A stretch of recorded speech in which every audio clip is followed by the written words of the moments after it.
Le bourdonnement des drones a brisé un silence presque habituel dans le nord du Burkina Faso.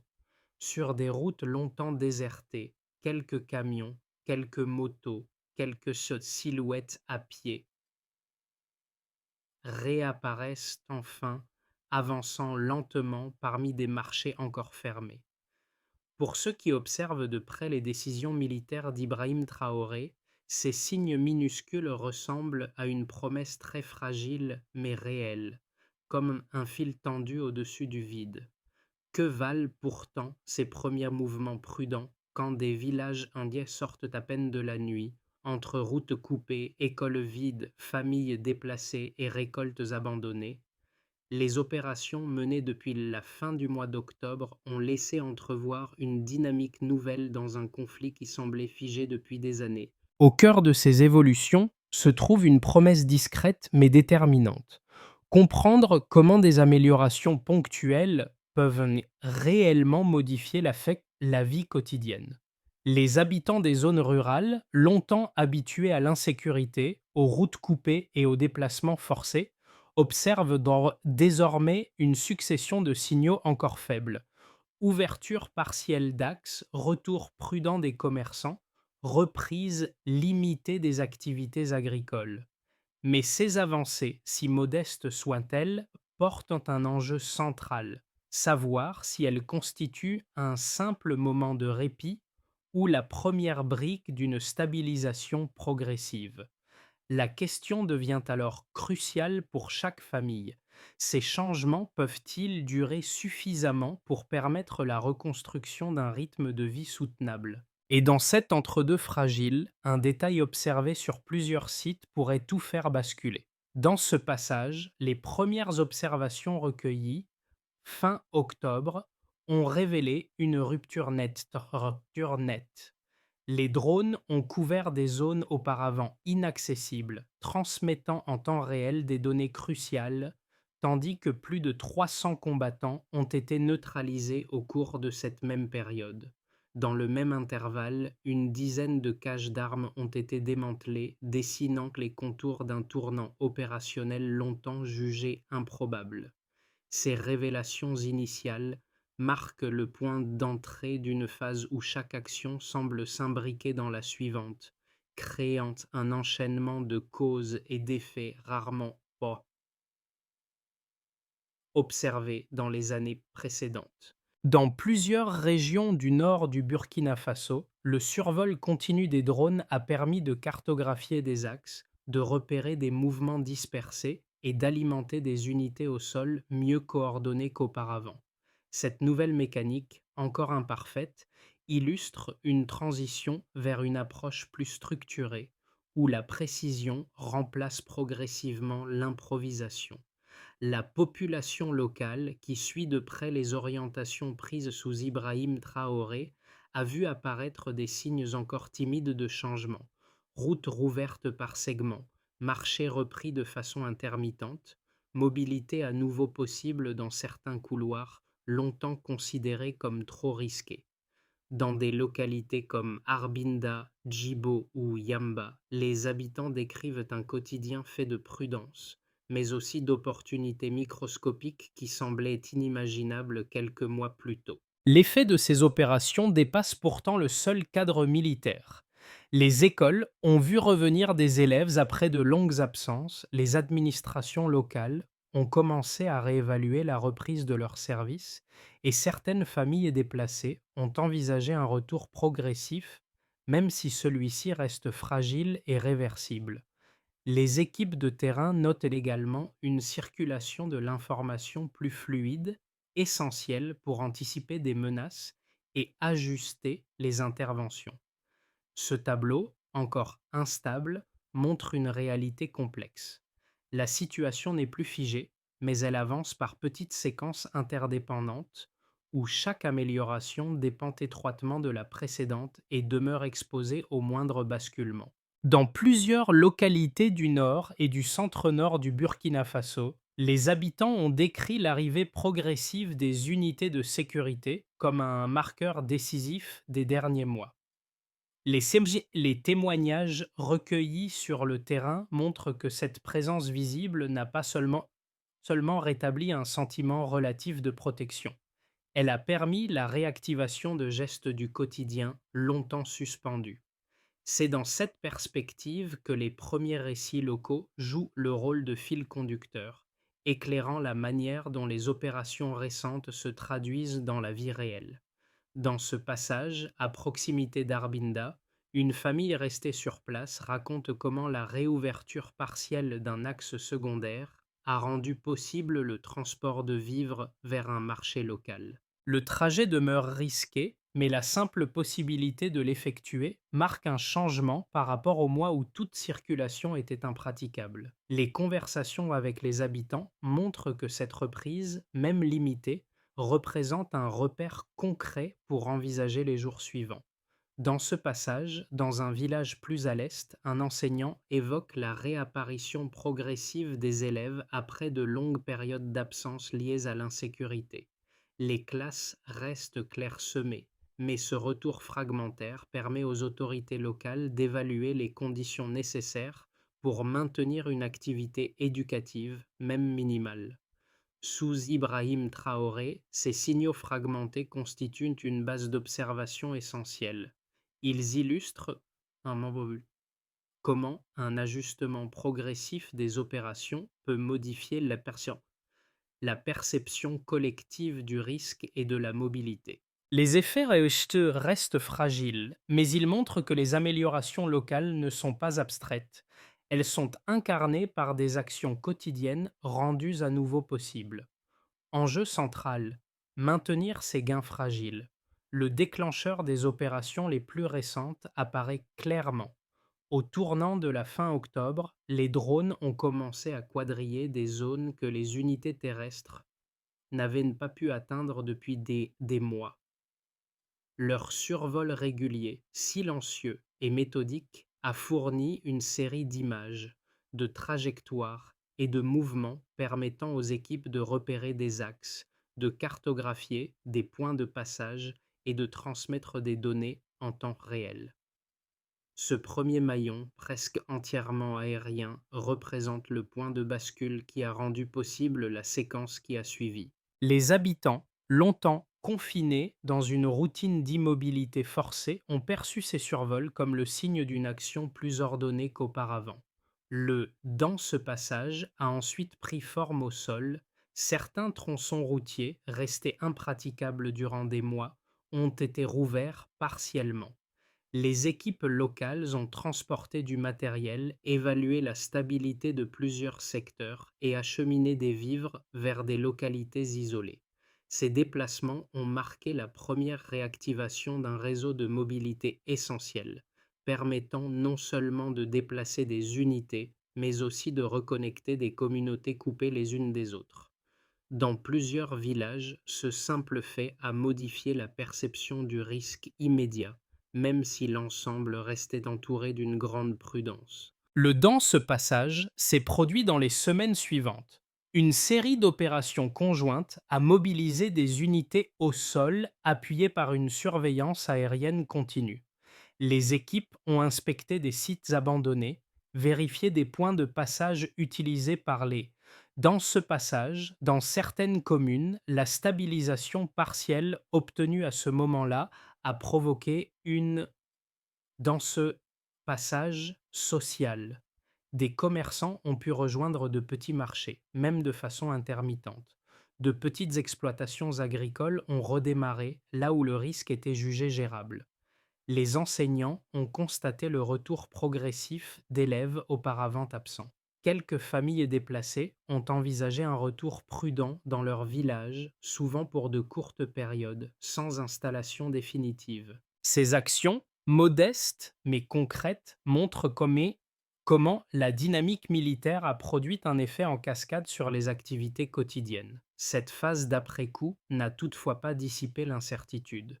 Les zones proches des frontières administratives restent instables, marquées par des mouvements imprévisibles et des contraintes logistiques importantes. Les équipes sur le terrain ont dû ajuster leurs interventions en fonction de la communication parfois limitée. des distances étendues et de la nécessité de maintenir une présence visible dans plusieurs communes. Sous Ibrahim Traoré, cette succession d'étapes a mis en lumière un principe clé. Aucune amélioration n'existe isolément, et chaque avancée dépend étroitement de la solidité de la précédente. L'ensemble compose un fil continu, un déclencheur aérien, un sommet d'opérations coordonnées, puis une série d'effets sociaux fragiles qui traduisent la portée réelle de cette séquence. Rien n'est définitif, mais chaque segment révèle un basculement subtil dans les dynamiques locales. Au départ, la situation se caractérisait par une mobilité presque inexistante, mais les opérations menées entre octobre et novembre ont produit un dans ce passage mesurable, notamment avec la neutralisation de plus de 300 combattants. Ce volume, concentré sur quelques semaines, montre une phase d'activité intense dans plusieurs zones jusque-là difficiles d'accès, illustrant un changement d'échelle dans la pression exercée sur les dans ce passage. Un deuxième indicateur majeur concerne les infrastructures utilisées par ces dans ce passage, la destruction de ces points stratégiques limite l'accès à des ressources cruciales, en particulier dans les zones rurales éloignées où les réseaux d'approvisionnement étaient historiquement difficiles à surveiller. Cette contrainte logistique affaiblit la mobilité armée. La troisième donnée essentielle touche directement les populations civiles. Une diminution de plus de 40% du nombre de personnes déplacées a été observée en quelques mois. Ce recul, interprété avec prudence, indique que plusieurs familles ont jugé possible un retour ponctuel vers leur village, malgré la fragilité persistante de la sécurité locale. La tendance reste fragile, mais elle change l'échelle des besoins humanitaires immédiats.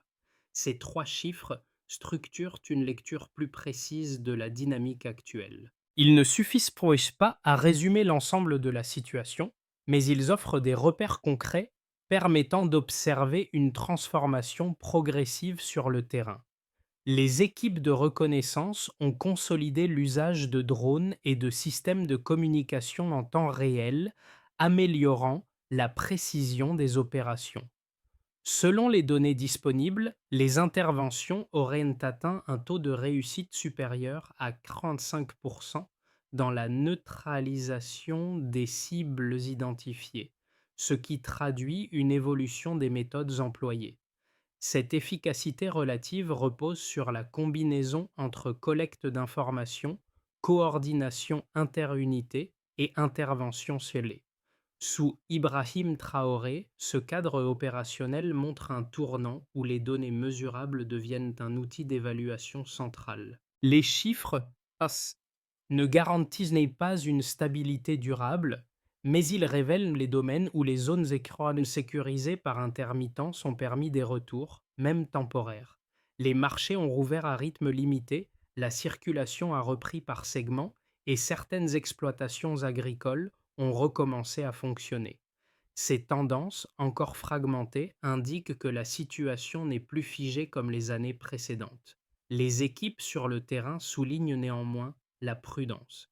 Les distances étendues, les zones isolées, les obstacles logistiques et la persistance de mouvements imprévisibles dans certaines régions compliquent l'uniformisation de ces améliorations. Elle rappelle que les chiffres positifs doivent être replacés dans un cadre où chaque avancée demeure exposée à des ruptures soudaines. Dans cette lecture, les données deviennent un tableau d'évolution plutôt qu'une preuve de stabilisation. L'ensemble de ces éléments éclaire une réalité nuancée. Les progrès sont réels, mais leur consolidation dépendra de la capacité à maintenir une présence cohérente, à renforcer les services essentiels et à assurer que les communautés locales puissent transformer ces signaux intermittents en repères plus durables. Deux lignes d'interprétation principales émergent lorsqu'il s'agit d'évaluer l'effet réel des opérations récentes. La première met en avant les progrès constatés depuis la fin de l'année 2025. Réouverture partielle de plusieurs axes routiers, diminution marquée du nombre de personnes déplacées, destruction de caches d'armes et amélioration de la précision opérationnelle grâce à l'usage accru de la surveillance aérienne. Pour ceux qui soutiennent cette lecture, ces éléments traduisent un tournant tactique. Ils soulignent que la combinaison entre présence au sol, dispositifs technologiques et collecte de renseignements a permis d'obtenir des résultats mesurables dans des zones longtemps difficiles d'accès. La seconde interprétation nuance fortement ces conclusions.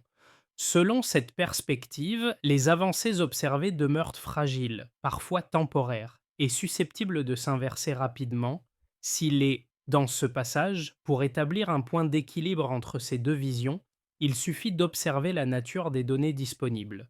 Les chiffres montrent des améliorations tangibles: mobilité accrue, opérations plus précises, retour progressif de familles déplacées et fonctionnement intermittent de certains marchés.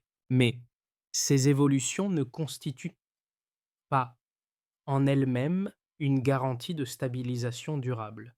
Elles indiquent surtout une dynamique nouvelle portée par des séquences cohérentes d'actions, chacune dépendant étroitement de la précédente. La lecture la plus prudente consiste donc à reconnaître que les éléments positifs attestent d'un changement mesurable, sans pour autant masquer la vulnérabilité structurelle des zones concernées. Les progrès constatés ne peuvent être consolidés que dans la durée, à condition de maintenir les dispositifs actuels et d'accompagner les communautés dans la reconstruction progressive de leurs activités. Une transition décisive apparaît. Dans les semaines suivant les premières opérations coordonnées, plusieurs signes ont montré que la dynamique du conflit évoluait différemment des années précédentes. Les échanges réguliers entre responsables locaux, équipes de sécurité et communautés affectées ont permis d'identifier des zones où la présence armée semblait reculer. Cette circulation plus fluide de l'information a ouvert des marges d'action qui n'existaient pas auparavant. Dans certaines communes rurales, des marchés ont repris par intermittence tandis que quelques exploitations agricoles ont redémarré là où les risques étaient jugés acceptables. Ces gestes du quotidien, même fragmentaires, signalent que les opérations n'agissent pas seulement sur les axes ou les positions stratégiques. Elles influencent directement la manière dont les populations envisagent leur avenir immédiat. Sous Ibrahim Traoré, cette évolution structure un point médian crucial. Les améliorations, modestes mais concrètes, esquissent une transition vers un cadre d'action plus cohérent que les années précédentes. Elles ne garantissent rien, mais elles modifient la perception collective de ce qui est possible à court terme. La question centrale demeure: ces progrès peuvent-ils résister aux fluctuations locales? Les effets des opérations menées depuis la fin octobre se manifestent différemment selon les. Dans ce passage, dans les zones historiquement exposées à l'insécurité, les premiers signes d'amélioration se sont traduits par une circulation légèrement plus fluide sur certains axes. Les habitants ont pu reprendre des activités agricoles de manière partielle, souvent limitées à des parcelles proches des habitations. Quelques familles déplacées ont envisagé un retour progressif, encouragé par la diminution de plus de 40% des déplacements forcés observés sur plusieurs mois. Cette reprise reste prudente car la stabilité demeure variable selon les localités. Les marchés locaux ont rouvert temporairement dans des secteurs où les opérations de sécurisation ont été les plus visibles. Les commerçants ont retrouvé un accès minimal aux routes permettant de relancer des échanges interrompus depuis des mois. La reprise demeure pourtant irrégulière, dépendant à la fois de la mobilité sécurisée et de la perception du risque par les populations. Cette dynamique partielle souligne que le tissu économique local ne se reconstituera qu'à mesure que la sécurité gagnera en continuité. Les écoles de plusieurs communes ont signalé le retour d'élèves après de longues périodes d'absence. Les enseignants ont profité de cette stabilité relative pour évaluer les conditions nécessaires à un fonctionnement plus régulier. Les familles ont pu rétablir certains repères du quotidien, même si la confiance reste fragile et peut se modifier rapidement selon l'évolution de la situation. Ces changements modestes témoignent de la manière dont les opérations influencent les rythmes de vie. Les autorités locales ont commencé à réévaluer les secteurs où les services essentiels pouvaient être partiellement restaurés. Dans certaines régions, la circulation de l'information s'est améliorée, facilitant l'identification de menaces ponctuelles et la coordination des interventions. Les équipes sur le terrain ont observé une meilleure cohérence dans la gestion des axes rouverts, ce qui a permis d'éviter certaines interruptions soudaines constatées les années précédentes. Cette progression reste toutefois menacée par des zones frontalières difficiles à sécuriser. Ensemble, ces effets montrent un paysage en transition. Les avancées ne sont ni uniformes ni définitives, mais elles produisent des répercussions concrètes dans des domaines essentiels du quotidien. Les habitants, les acteurs économiques et les structures administratives perçoivent des signaux encourageants, sans ignorer que la dynamique peut encore évoluer dans un sens moins favorable. La portée réelle de ces changements dépendra de la continuité des opérations et de la capacité à transformer ces améliorations ponctuelles en tendances plus durables. L'évolution du conflit au Burkina Faso au cours des prochains mois peut être envisagée selon trois trajectoires distinctes, chacune reposant sur les tendances déjà observées depuis la fin d'octobre. Les opérations actuelles ont ouvert plusieurs possibilités, mais leur stabilité dépendra de facteurs locaux difficiles à anticiper. Les prochains mois seront donc déterminants pour comprendre si les signaux positifs peuvent se transformer en dynamique durable. Dans ce dans ce passage. Dans cette hypothèse, les transformations observées depuis octobre s'étendent à davantage de communes. Les opérations combinant surveillance aérienne, reconnaissance au sol et coordination interunités deviennent plus cohérentes. Les marchés rouvrent plus régulièrement et la reprise agricole se stabilise dans plusieurs secteurs ruraux.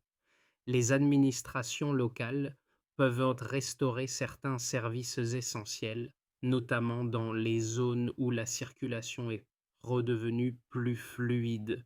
Dans cette perspective, dans ce passage, un repère mental pour les mois à venir. La clé consiste à considérer dans ce passage, les changements observés dans plusieurs régions du Burkina Faso, bien qu'encore limités, touchent différemment les populations selon leurs attentes, leur environnement immédiat et leurs priorités quotidiennes. Pour comprendre comment ces évolutions résonnent auprès de ceux qui les vivent ou les observent, il est utile d'examiner trois catégories de publics souvent confrontés à des réalités contrastées. Les familles vivant dans les secteurs historiquement exposés à l'insécurité perçoivent chaque amélioration comme un espace de respiration. Le retour partiel des activités agricoles, la possibilité de circuler sur certains axes et la reprise fragmentaire des marchés représentent pour elles des gestes qui redonnent un minimum de contrôle sur le quotidien. Les retours ponctuels de familles déplacées montrent que, pour une partie dans ce passage, les commerçants, transporteurs et petites entreprises locales interprètent les évolutions à travers la fluidité des routes et la régularité des marchés. Quand les axes rouverts le restent plusieurs jours de suite, ils peuvent réactiver des échanges suspendus depuis longtemps. Lorsque la mobilité se referme, ils mesurent immédiatement les limites des progrès récents. Pour eux, l'enjeu n'est pas seulement sécuritaire. Il concerne la continuité minimale nécessaire pour maintenir une activité viable. Les enseignants, responsables locaux et structures communautaires voient, dans le retour progressif des élèves, la reprise partielle des services ou l'amélioration de la circulation de l'information des signes encourageants. Ils savent toutefois que ces avancées peuvent se défaire rapidement si la pression sécuritaire change d'intensité. Ces trois regards montrent que l'amélioration récente s'exprime par touches fines, jamais uniforme, toujours conditionné par l'évolution locale. Sous Ibrahim Traoré, les améliorations observées ces derniers mois ne pourront se consolider que si elles s'inscrivent dans une trajectoire structurée. Une stabilisation progressive dépend d'une série d'étapes simples mais cohérentes, chacune liée à un acteur précis, à un objectif clair et à des repères permettant d'évaluer les progrès. Cette approche séquencée peut transformer des signes fragiles en leviers durables. Les unités de sécurité doivent maintenir une présence régulière dans les communes où les axes ont été récemment rouverts. L'objectif est d'éviter qu'une réouverture partielle ne soit suivie d'une fermeture soudaine. La mesure principale repose sur le suivi continu de la circulation humaine et commerciale. Les autorités locales doivent rétablir progressivement les écoles, les centres de santé et les services administratifs dès que la situation le permet. Le calendrier peut rester flexible, mais l'indicateur clé demeure la capacité à maintenir les activités pendant plusieurs semaines consécutives. Les communautés doivent recevoir un appui technique minimal afin de redémarrer les exploitations agricoles où les risques sont jugés acceptables. L'efficacité de cette étape se mesure à la régularité de la production et à la réouverture intermittente des marchés. Les équipes de terrain et les habitants doivent renforcer leurs échanges pour identifier tôt les variations de risque. La référence d'évaluation repose sur la rapidité des alertes et la capacité à coordonner des actions dans un délai court. Les responsables, les responsables locaux doivent analyser les résultats obtenus à chaque phase et ajuster les interventions sans créer d'attentes irréalistes. Le critère principal est la continuité de ces ajustements sur plusieurs cycles successifs. Pris ensemble, ces étapes peuvent transformer des progrès ponctuels en trajectoires plus stables, à condition de rester flexible face aux fluctuations locales. Dans plusieurs localités où l'insécurité avait réduit au silence les salles de classe, l'image des élèves revenant timidement auprès de leurs enseignants est devenue l'un des symboles les plus parlants des dernières semaines. Ce simple geste, observé parmi tant d'autres signaux fragiles, rappelle le récit évoqué plus tôt, celui d'un professeur attendant le moment où quelques enfants franchiraient à nouveau la porte d'une école restée vide trop longtemps.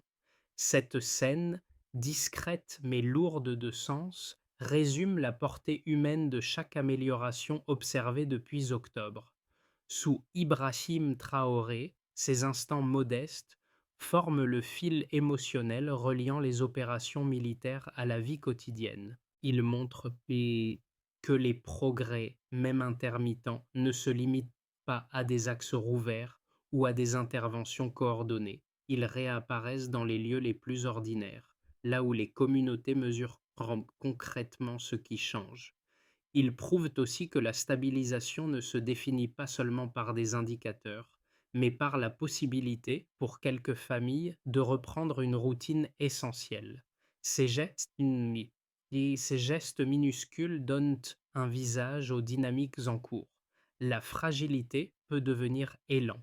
Les améliorations observées ces dernières semaines laissent entrevoir un moment charnière, sans pour autant offrir de certitude. Les communautés, les acteurs locaux et ceux qui suivent la situation à distance savent que chaque avancée peut constituer une base pour consolider ce qui vient d'être gagné. La dynamique actuelle repose sur des gestes modestes mais concrets: routes rouvertes par segments, marchés en activité réduite, classes regagnées par quelques élèves et circulation de l'information plus fluide. Dans ce contexte, accorder de l'attention aux signaux faibles permet de comprendre comment se tissent les évolutions futures. Les récits de terrain, les évaluations humanitaires et les retours des habitants donnent des repères utiles pour saisir la complexité du moment. Ils montrent qu'entre la prudence et l'espoir, un espace d'observation s'ouvre pour ceux qui souhaitent suivre de près les transformations en cours. Si ces tendances se confirment, elles pourraient constituer la première étape vers une stabilisation progressive. Sinon, elles rappellent l'importance de rester attentif à chaque variation locale.